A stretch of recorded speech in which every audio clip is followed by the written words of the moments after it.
রাত তখন 11:05। অফিসের কাচের দরজা দিয়ে বেরোতেই মৌমিতার মনে হলো শহরটার যেন হঠাৎ বয়স বেড়ে গেছে। সকাল থেকে যে শহর হর্ন, মানুষের ভিড় আর ব্যস্ততায় কাঁপছিল, সেই শহর এখন ক্লান্ত। বড় বড় অফিসের আলো একে একে নিচ্ছে। ফুটপাতে দু একজন চায়ের দোকান গুটিয়ে নিচ্ছে। দূরে একটা কুকুর ডাস্টবিনে মুখ ঢুকিয়ে খাবার খুঁজছে।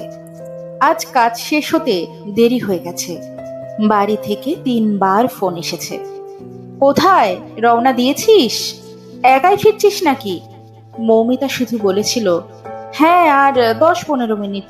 অ্যাপে ট্যাক্সি বুক করতেই দেখলো 2 মিনিট দূরে। 2 মিনিট পরেই একটা পুরনো সাদা গাড়ি এসে দাঁড়ালো। মৌমিতা দরজা খুলতেই বুকের ভেতরটা হালকা কেঁপে উঠল। ড্রাইভারকে প্রথম দেখায় কেমন ভয় লাগলো। মুখের ডান দিকটা পোড়া, যেন বহু বছর আগের আগুনের দাগ এখনো শুকিয়ে বসে আছে। বাচকটা পুরোপুরি খোলে না। ঘন দাড়িতে মুখের অর্ধেক ঢাকা, কপালে কাটা দাগ, গায়ে পুরনো সোয়েটার, যদিও শীত নেই। লোকটা কোনো হাসি হাসলো না, শুধু বলল, ওটিপি ম্যাডাম? হ্যাঁ, 4321। উঠুন। গাড়ি চলতে শুরু করলো। মৌমিতা অভ্যাস মতন ফোনে লাইভ লোকেশন শেয়ার করে দিল বাবাকে। তারপর ফোনটা ব্যাগে রাখতে যাবে, ঠিক তখনই সামনে থেকে লোকটার গলা ভেসে এলো, বাড়িতে লোকেশন পাঠিয়ে দিলেন? মৌমিতার আঙুল থেমে গেল, মাথা ধীরে ধীরে উঠল। লোকটা দেখলো কি করে? লোকটা তো সামনে তাকিয়ে গাড়ি চালাচ্ছে। মৌমিতা ধীরে বলল, হ্যাঁ। লোকটা এবার রিয়ার ভিউ মিররে একবার তাকালো। এখন সবাই পাঠায়, ভালো অভ্যাস। আবার রাস্তার দিকে চোখ লোকটার। এত রাতে একা ফিরলে বাড়ির লোক অন্তত বুঝতে পারে কোথায় আছেন। মৌমিতা কোনো উত্তর দিল না। অস্বস্তিটা আরো বাড়ল। লোকটা আবার বলল, তবে একটা সমস্যা আছে। মৌমিতার বুক ধক করে উঠল। কি সমস্যা? যদি মাঝ রাস্তায় দেরি হয়ে যায়। একটু থামলো। এত রাতে বাড়ির লোক চিন্তা করে নিশ্চয়ই। তারপর আর একটা কথাও বলল না, কিন্তু কথাগুলো যেন বন্ধ গাড়ির ভেতরেই ঘুরপাক খেতে লাগলো। মৌমিতা অজান্তে জরুরি নম্বর খুলে রাখল। 5 মিনিট কেটে গেছে। হঠাৎ লোকটা বলল, আমার একটা প্রশ্ন ছিল, উত্তর না দিলেও চলবে। মৌমিতা কিছুটা বিরক্তি নিয়ে বলল, বলুন। মেয়েরা যখন সাজে, সেটা কি অন্যের জন্য না নিজের জন্য? মৌমিতা এবার সত্যিই বিরক্ত। এই প্রশ্নটা করার মানে?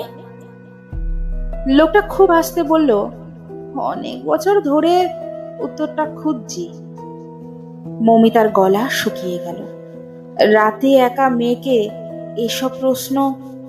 সে ছোট করে বলল, আপনি গাড়ি চালান, আমার ইচ্ছে নিজের ভালো লাগে তাই। লোকটা মাথা নাড়ল। এরপর এমন ভাবে তাকিয়ে রইল আয়নায়, যেন আরো কিছু বলতে চায়। মৌমিতা এবার সত্যিই ভয় পেল। রাস্তার দুপাশের দোকান শেষ, এখন শুধু অন্ধকার। একটা মোড়ে এসে লোকটা হঠাৎ গাড়ির সব দরজার লক টিপে দিল। শব্দটা শুনেই মৌমিতার বুকের ভেতর কেঁপে উঠল। দরজার লক করলেন কেন? লোকটা প্রথমে কোনো উত্তর দিল না। কিছুক্ষণ পর শুধু বলল, এই এলাকাটা ভালো না। মৌমিতা কোনো কথা বলল না। জানালা দিয়ে বাইরে তাকিয়ে রইল। হাতের মোবাইলে জরুরি নম্বরটা তখনও খোলা আছে। সাধারণত রোজই রাত 7টা-8টা নাগাদ আরো 2-1জন সহকর্মীর সাথে একসাথে বাড়ি ফিরে মৌমিতা। ওই সময় রাস্তাঘাটে লোকজন যেমন থাকে, সহকর্মীদের সাথে গল্প খুনসুটি করতে করতে রাস্তা তাড়াতাড়ি শেষ হয়ে যায়। রাস্তাটা যে এত দীর্ঘ আর এত ফাঁকা হতে পারে কোনোদিন মনেই হয়নি। আজ ওর নিজের একটা ডেডলাইন পূরণ করার ব্যাপার ছিল। 5 মিনিট 10 মিনিট করতে করতে এতটা রাত হয়ে যাবে বুঝতে পারেনি মৌমিতা। আর রাস্তায় বেরিয়ে এরকম একটা অনুভূতি হবে, সেটাও ধারণার মধ্যেই ছিল না মৌমিতার। ট্যাক্সির ভেতর এসি চলছে, তবুও যেন মৌমিতার গরম লাগছে, দম বন্ধ লাগছে। লোকটা রেডিও চালিয়ে দিল। এফএম এ তখন আরজের ভারী গলা, যারা এখনো পথে আছেন সাবধানে বাড়ি ফিরুন। মৌমিতার আরো অস্বস্তি বেড়ে গেল। গলা ছেড়ে জিজ্ঞেস করলো, এই এলাকা ভালো না? কিসের ভালো না? আমরা তো রোজই এই রাস্তা দিয়ে যাই। রাস্তার দুপাশে এখন আর দোকান নেই, মাঝে মাঝে দুই একটা বন্ধ ওষুধের দোকান, একটা এটিএম, তারপর আবার অন্ধকার। রাস্তার আলো সব জায়গায় জ্বলছে না, কোথাও আলো, কোথাও দীর্ঘ ছায়া। ঠিক তখনই রিয়ার ভিউ মিররে একটা সাদা আলো বারবার ঝলসে উঠতে লাগলো। একটা মোটর বাইক। প্রথমে খুব একটা গুরুত্ব দেয়নি মৌমিতা, রাতেই রাস্তায় বাইক থাকবেই, কিন্তু মিনিট খানেক পরেও বাইকটা ঠিক ট্যাক্সির পেছনে। ড্রাইভার একবার আয়নায় তাকালো, তারপর গাড়ির গতি একটু বাড়ালো, বাইকটাও বাড়লো। মৌমিতার বুকের ভেতরটা ধীরে ধীরে শক্ত হয়ে আসছিল। হঠাৎ বাইকটা ডান দিক দিয়ে এসে ট্যাক্সির একেবারে সমান দড়ালে চলতে শুরু করলো।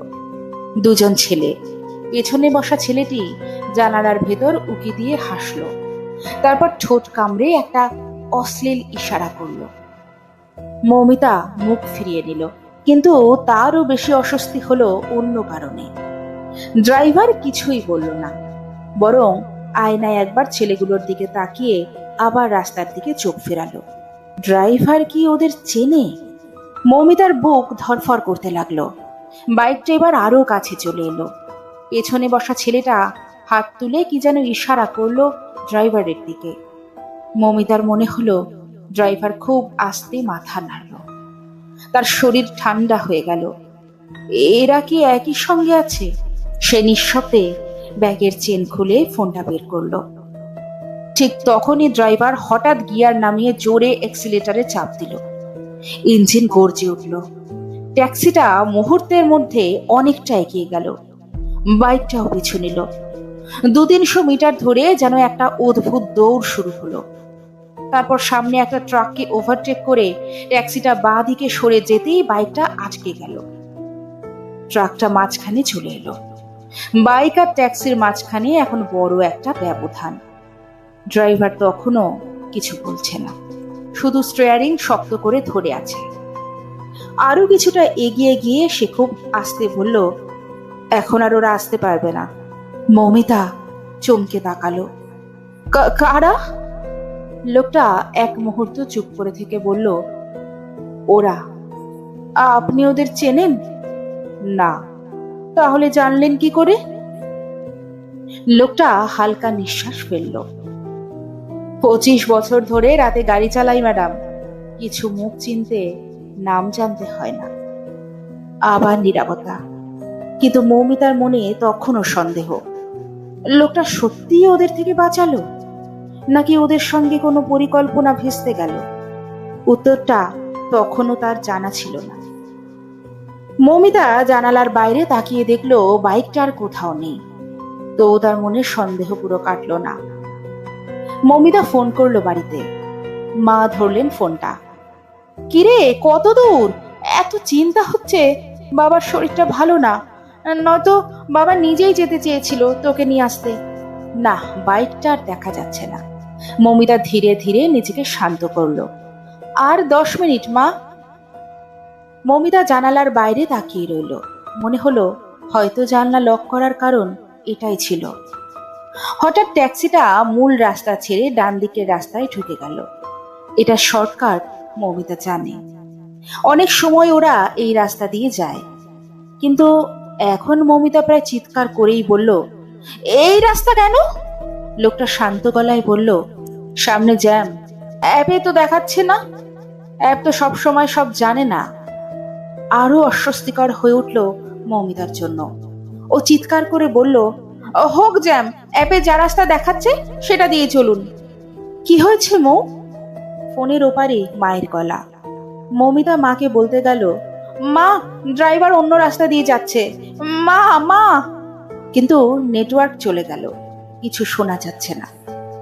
লোকটা গাড়ি থামালো, তারপর বলল, ভয় পাচ্ছেন? মৌমিতা উত্তর দিল, না। ব্যাগটা শক্ত করে বুকের ওপর চেপে ধরলো। চারিপাশ দেখতে লাগলো, যদি লোকটা ওর ওপর ঝাঁপিয়ে পড়ে। লোকটা নিজেই বলল, পাওয়াই উচিত, ভয় না পেলে মানুষ ভুল মানুষকে বিশ্বাস করে ফেলে। মমিতার হাত কাঁপতে শুরু করলো। এই সময় কাউকে বিশ্বাস করা উচিত নয়, ড্রাইভার আপন মনে বলে চলল। গাড়ির ভেতর নিস্তব্ধতা, শুধু ইঞ্জিনের শব্দ আর নিজের হৃদস্পন্দন। লোকটা গাড়ি সোজা করে নিল, আবার অ্যাপে দেখানো রাস্তায় চলতে শুরু করলো। ঠিক আছে, আপনি যেটায় স্বস্তি পান আমরা সেটাতেই যাব। একটু পরে হঠাৎ লোকটা বলল, সবাই যদি এরকম সাবধানী হতো। মৌমিতা চুপ। লোকটা ওকে কিছু করেনি, ওর বলা রাস্তাতেই চলছে। মৌমিতা ব্যাগের থেকে জলের বোতল বের করে জল খেলো। আশেপাশে এখন বেশ কিছু গাড়ি, সত্যি জ্যাম সামনে। লোকটা যেন নিজের সাথেই কথা বলছে, মাথা নাড়ছে। ও তো সাজতে ভালোবাসতো, আমি খুব বকতাম, ওকে কোনোদিন সাজতে দিইনি। লোকটা স্টিয়ারিং এ হাত রেখেই বলল, কে, কেন? মনে হতো মেয়েরা কম সাজলে নিরাপদ থাকবে। একটা দীর্ঘশ্বাস, পরে বুঝেছি ভুল ছিল।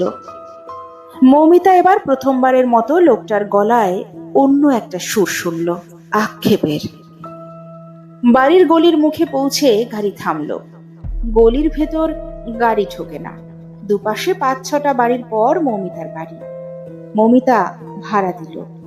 দরজা খুলে নামতে যাবে, লোকটা বলল, 1 মিনিট। মৌমিতার বুক আবার ধক করে উঠল। লোকটা ধীরে বলল, বাড়িতে কেউ নেই?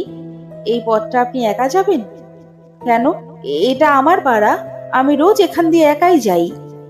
লোকটা একাই বলতে লাগলো, দরজা খুলুক, আলো জ্বলুক, তারপর আমি যাব। মৌমিতা কিছু না বলে গেট খুললো, পিছনে তাকিয়ে দেখলো, তারপর হাঁটতে লাগলো। ট্যাক্সিটা এখনো দাঁড়িয়ে। বাড়ির কলিং বেল বাজালো। মা দরজা খুললেন, ঘরের আলো বাইরে এসে পড়ল। মৌমিতা পেছনে ফিরে দেখলো, লোকটা তখনও যায়নি। মা বাবা দুজনেই বাইরে বেরিয়ে এসেছেন। তারপর গাড়িটা স্টার্ট নিল। ঠিক তখনই মৌমিতা দৌড়ে বাইরে বেরিয়ে এলো। দাদা! লোকটা ব্রেক কষলো। মৌমিতা ছুটে এলো গাড়িটার কাছে। একটা কথা জিজ্ঞেস করব। করুন। আপনি এতক্ষণ দাঁড়িয়েছিলেন কেন? লোকটা কয়েক সেকেন্ড চুপ করে রইল, তারপর ড্যাশবোর্ড থেকে একটা ছবি বের করলো। ছবিতে 20-22 বছরের একটা মেয়ে হাসছে, চোখে কাজল, কানে ছোট দুল, ঠিক যেমন সাজ নিয়ে কিছুক্ষণ আগে সে প্রশ্ন করছিল। লোকটা ছবিটার দিকে তাকিয়ে খুব আস্তে বলল, ও একদিন কাছ থেকে ফিরছিল, সেদিনও রাত হয়েছিল। সেদিনও আমাকে বলেছিল আর 10 মিনিট, সে আর বাড়ি পৌঁছয়নি। কথাটা বলেই সে ছবিটা আবার ড্যাশবোর্ডে রেখে দিল। সেদিন যদি কেউ মাত্র 5 মিনিট দাঁড়িয়ে দেখতো ও দরজার ভেতর ঢুকলো কি না।